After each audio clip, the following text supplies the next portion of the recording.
replaced this handlebar clamp on the Royal Enfield Super Meteor 650 from the standard one to this one, which I think will look a lot nicer.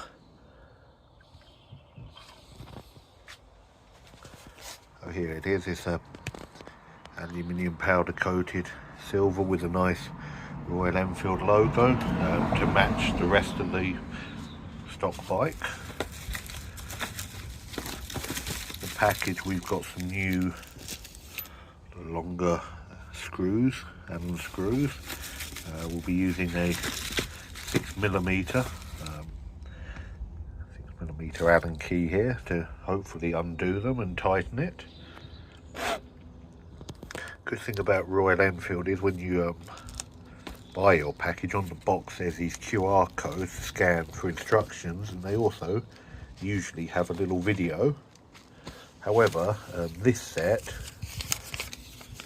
came with some printed instructions, which is quite handy. So we shall have to find a way to stop the handlebars moving once it's unclamped and make sure it goes back in the right position. So I have put a couple of these clamps here. Hopefully that will support the handlebars as we remove the central clamp. Stop them falling and damaging the fuel tank or anything else. I shall also keep a hold of them, obviously, but let's see how this goes. I've managed to get one side off here. The bolts are reasonably tight on there. I think the specifications say about 20 Newton meters. It took a bit to crack them loose. So here's the old part and the screws that came out. Underneath, you see there's these little locator holes for the locator pin. The new one also has those locator holes, and these are the new screws that go with it. These ones seem to have a bit of Loctite type stuff on them. The old ones didn't. So I shall just do the other side, and hopefully it won't move. The clamps will hold it in place, and then we shall put the new one on, tighten it up. I may have to find a ratchet with a Allen bit to fully tighten it. Right, the old handlebar clamps are off. This one clamp is stopping the handlebars falling out. Well, I shall get the new one in pretty quickly and adjust it, move it back up a bit and get it into a position I want. The instructions say to tighten these top two first, and then go in, move your handlebars about and tighten this up. That is what we shall attempt now. Here is the new handlebar clamp on.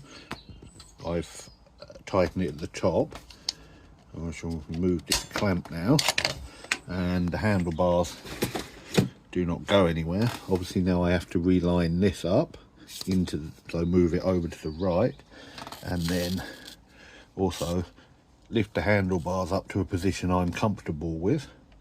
Then I shall put in the final two screws, tighten it up.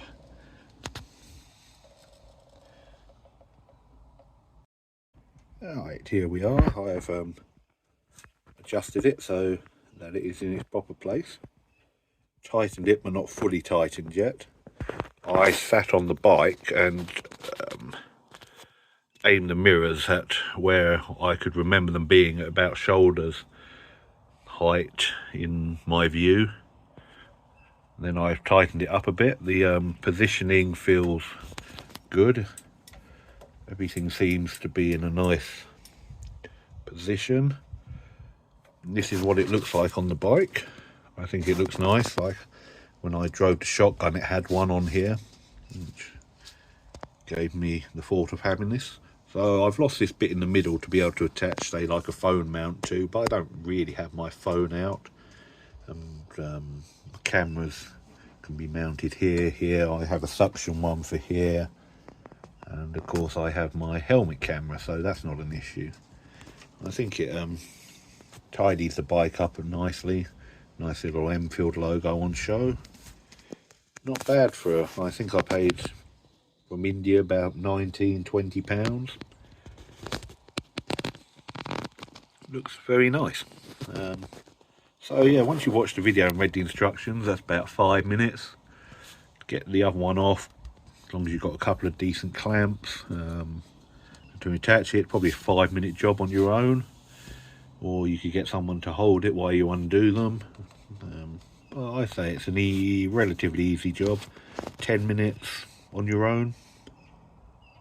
Yeah, so there we go. I shall tighten it up fully to hold it in place, and you shall be seeing it in future videos, no doubt, from my camera. Let me know what you think of it. Do you like the look, or do you prefer the original? Let me know in the comments below. As always, thanks for watching, stay safe and have fun.